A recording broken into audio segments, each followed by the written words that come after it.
So I chose this section because it's a perfect section to highlight and to walk you through which elements you actually need to ride trails like this in control.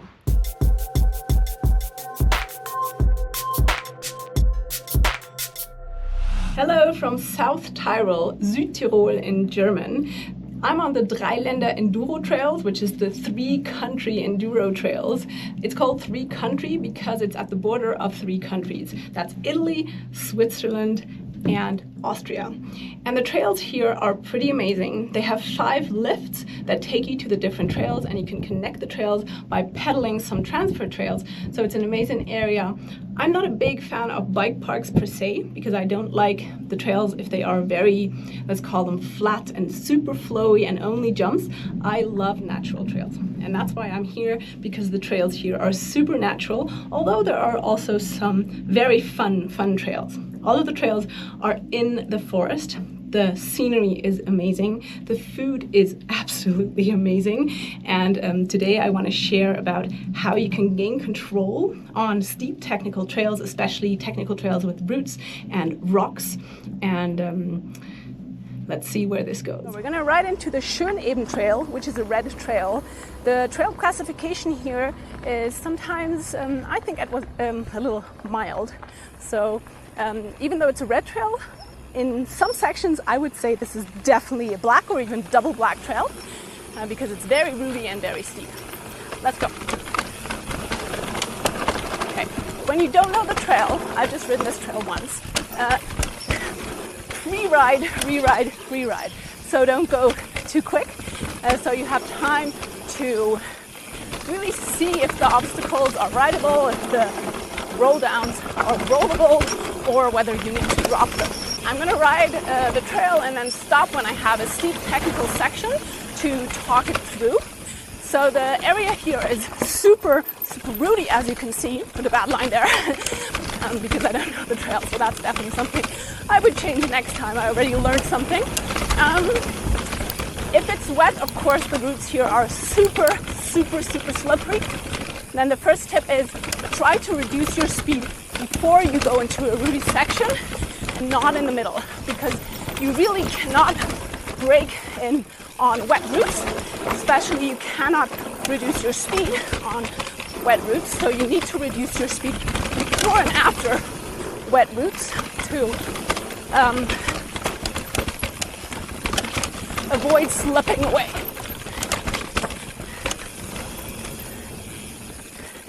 And that's why you will see me here breaking through these rooty sections, because they are dry. In wet conditions, I would reduce my speed before, and then I'm stopping, because I want to talk through this section with you. I think this one is a great one to talk through. That's why we just stopped. So the first thing you need to keep in mind is you need to work your way up slowly. What I mean by that is you start with a moderate steepness, and you should start in a steepness without obstacles first, because you need to get to know your positioning in the bike, your brake control, and you need to build the confidence through competence and through repetition to feel, well, loose in steepness. Loose means that you don't want to stiffen up, and that comes with repetition and by chunking the difficulties. What I mean is that first you get used to the steepness and your positioning and brake control, and then you should start to add obstacles, and then you should start to add slipperiness. So for example, you should practice this like today when it's dry first to get used to the obstacles and the steepness, and then you start adding wetness to it, because it's a huge difference. Today, dry routes, you can basically ride down here slowly, you can brake all the time.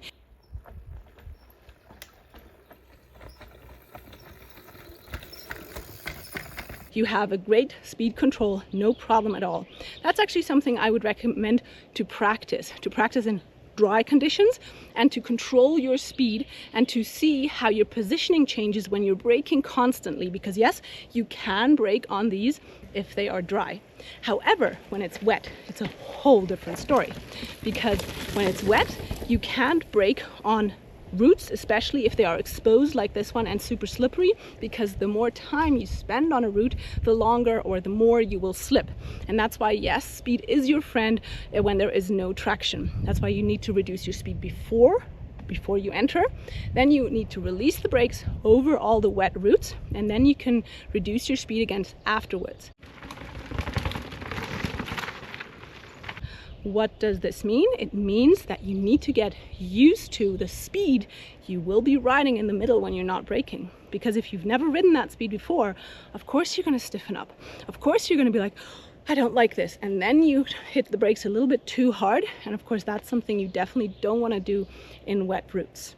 And that's why I meant work your way up slowly. First steepness, then steepness and obstacles, then wetness without the steepness and the obstacles, and then wetness with the steepness and the obstacles.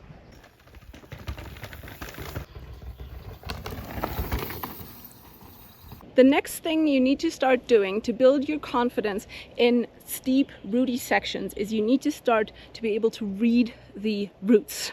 What I mean is, if you look at some of the sections here, I'm just checking there's no one coming from the top. Some of the sections are shiny. In the shiny sections, you will slip away, especially when it's wet, but also when it's very dry and powdery.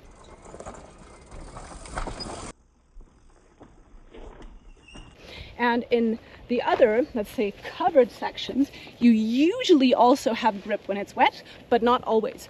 And that's something you need to build with practice by riding in wet conditions in easier terrain to start to build that, let's say, knowledge base, and to be able to read where you'll have grip and where you won't, because that's where you have grip, you can brake, you can reduce your speed, and where you don't have grip, that's when you need to release the brakes to roll over these obstacles quickly to quickly find traction again.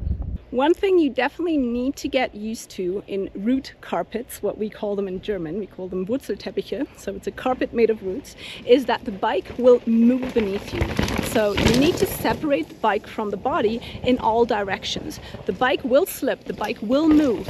If you're heavy on your feet and light in your hands and allowing the bike to move by getting a little lower and then allowing the bike to move, that's when you will build the confidence to allow this when this happens even stronger in wet conditions. And that's why you need to ride these sections at different speeds first, and then increase your speed with time, still allowing the bike to move. And that's what I meant earlier on with staying loose. Let's follow Bernie down this trail. We're going to go at a moderate speed so that I could talk. And what I also wanted to add is that your positioning in the bike will change whether you're riding, depending on whether you're riding without or with the brakes. So when I'm braking, I need to be a little farther rearward in the bike. And when I'm riding a section without brakes, I can be a little farther forward in the bike to have control over my front wheel. Super chunky section here. Lots of big roll downs, lots of roots.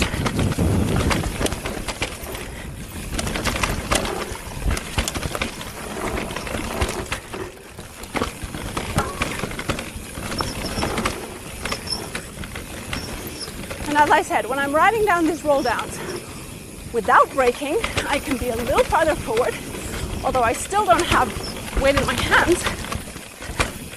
And when I'm braking down them, then I'll be a little farther rearward to counteract the braking forces that basically want to push my body forward to keep my weight off my handlebar, but still to have enough grip on the front wheel. So I'm not actively shifting my weight.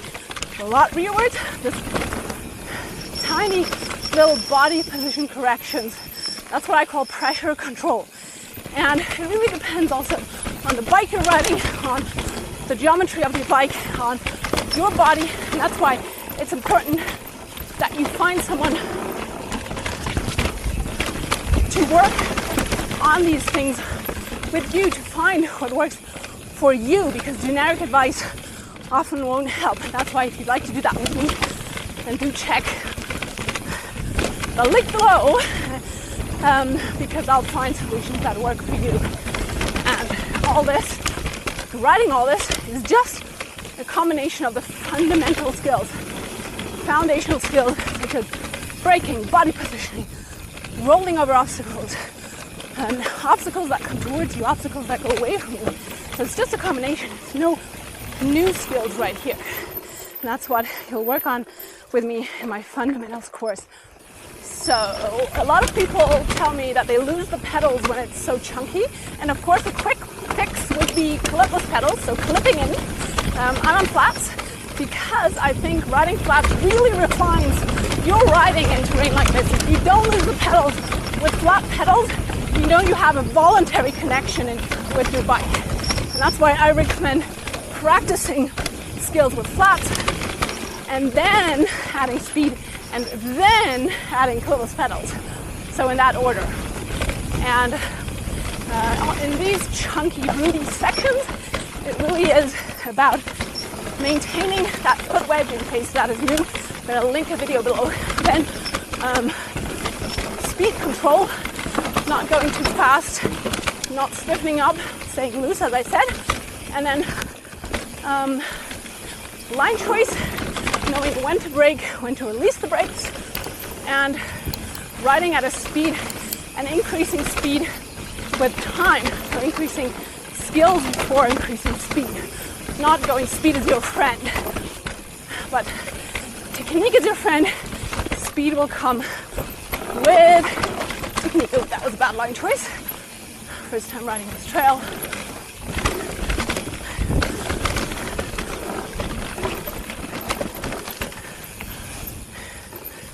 And I'm looking for a section that I can really talk you through next. So this section here is super steep and it has two very large roll downs.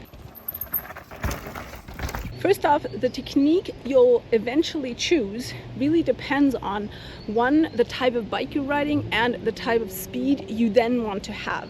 So whether your goal is control or your goal is speed. Because the way you're going to ride these roll downs, for example, also depends on your speed. However, I always recommend to practice technique before speed. So I chose this section because it's a perfect section to highlight and to walk you through which elements you actually need to ride trails like this in control. Because it all boils down to the fundamental skills. These are body positioning, speed control, so braking, and braking is a super versatile and advanced skill. It's not a basic skill. The most advanced riders I coach who work on braking regularly. The next one is rolling down obstacles, so roll downs, and as you see, braking is something that can slow you down or make you fast. Roll downs, I don't know if you saw that he was pulled after, and that is something that brings a lot of instability into your system.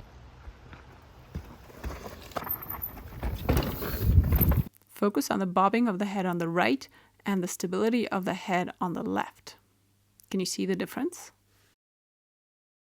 So roll downs, and to be able to ride over obstacles that come towards you.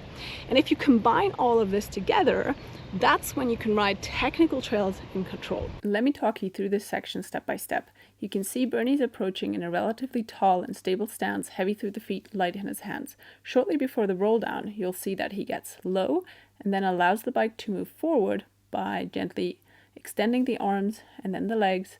And again here, he's in a stable, rather upright position. Now he's modulating the brakes throughout to maintain a stable speed and to hit the line he wants to ride. Here you can see how he's steering the front wheel on the right side of the rock and the rear wheel on the left side, dodging the rock really precisely because he's riding at a comfortable speed so he can control the line he really wants to hit.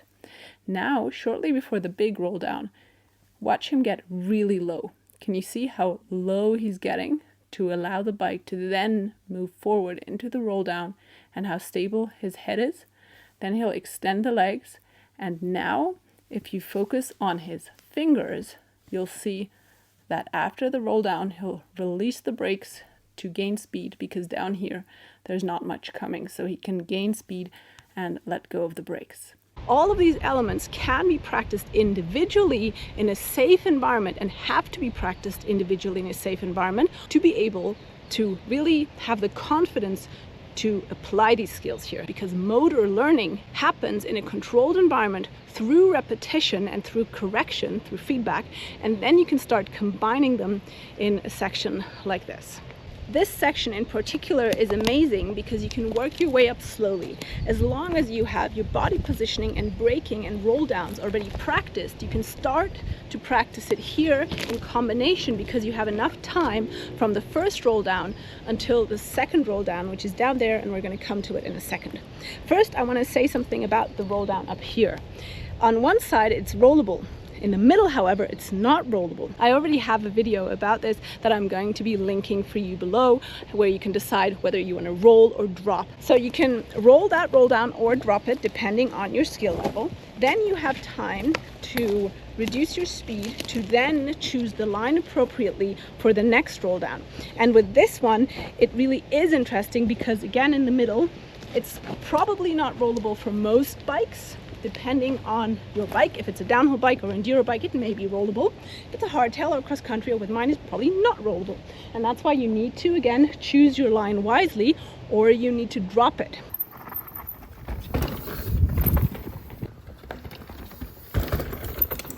With increasing speed level and with increasing height level, you need to be able to drop steps like this. Currently working on a course for that, and as soon as it's ready, I'm going to link it below, both for drops and for the fundamentals that I said before. You'll need to practice them in a safe environment often enough before you try to combine them here on a trail. And once you have the basic motor skill pattern already settled, what you can then practice on trails is variation, riding in dry conditions, wet conditions, slowing down, speeding up, and really seeing how you need to adapt the skills, the general motor pattern you already have, how you have to finally tune it to the trail and to the conditions that are always changing, because mountain biking is a dynamic sport. What I really recommend doing in sections like this one is riding different lines on purpose.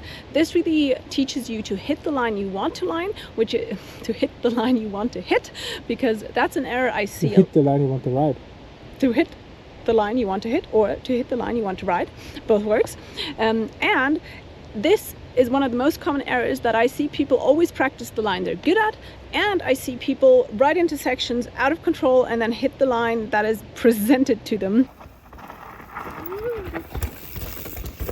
And that can work for quite a long time, but at some point it will not work anymore. And that's what I do a lot here, both when I'm working with clients and also when I'm working with myself, when I'm improving my own skills, that I ride different lines and deliberately change my line during the section to really practice that skill of hitting the line you want to ride.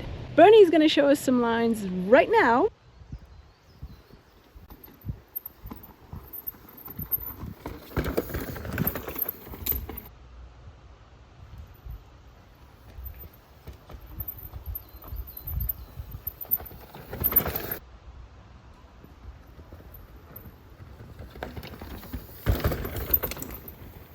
I'm going to take you on board now.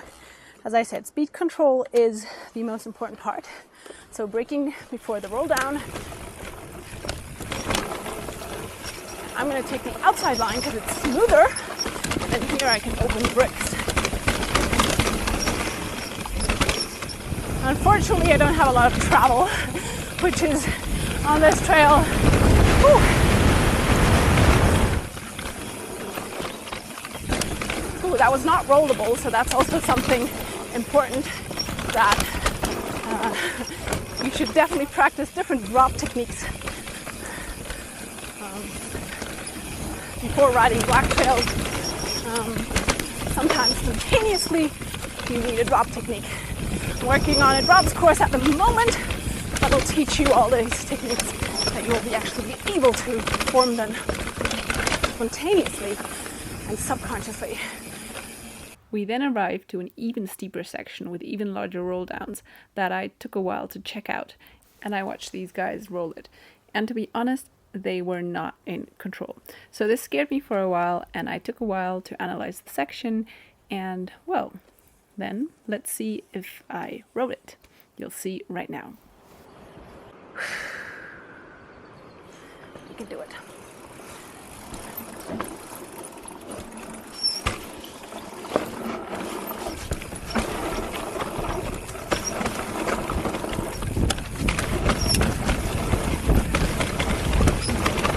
I wanted to add two more things. The first one is Bernie was already down, and a guy asked him, "Hey, I saw your wife or your ladies up there. Did you scare her? Is it maybe too scary for her, and now she's up there and you're down here?" The first thing is, yes, this happens a lot. We see it a lot. If you are scared, then do stop and do look at it. And two, the fact that this guy is asking this does show that it happens a lot. So please, if you're the better rider, then take care not to just pull another person into sections. And if you're the weaker rider, then do just listen to your soul if it's calling, or if it's saying, "I don't want to do this." Take it slow, seriously. If you don't know what's coming, then stop and look at the section just like I did, because riding into a section like that blindly can go bad. I'm serious. And the second thing I wanted to say, that Bernie has a lot more travel than I do. He's on an enduro bike, I'm on a trail bike, and we're both on e-bikes. So that is also something to keep in mind. An e-bike will be harder to control in very steep technical terrain because the weight of the bike will pull you down, so you will accelerate more. And that's when you need even more brake control to control the speed.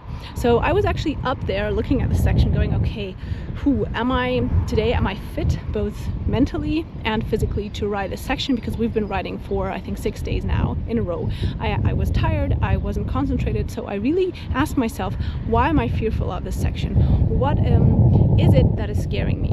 And then I said, okay, I have the skills, I have the braking skills, I have the roll down skills, and I have ridden similar sections before, and okay, I'm not as concentrated and not as physically strong today, but what I'm gonna do is I'm gonna ride into the section, and then I'm going to decide whether I want to ride it or not. If I decide that I'm out of control in the beginning, or my tummy is saying no, then I'm going to dismount to the rear of the bike and I'm not going to ride it. I'm going to walk my bike down. And if I ride in and I have a good feeling, then I'm going to ride it.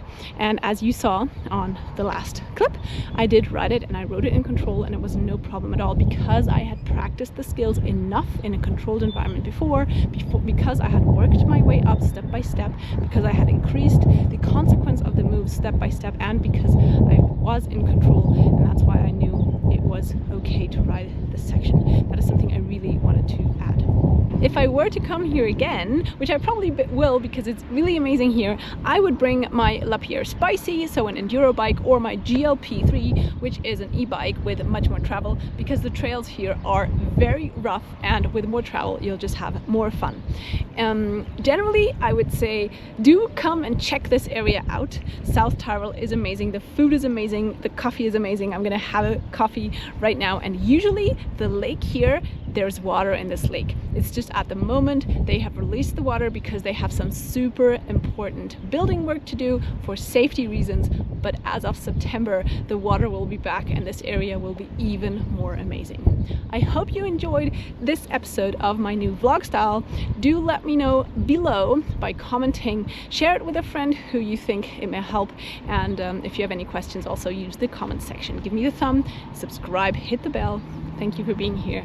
Goodbye.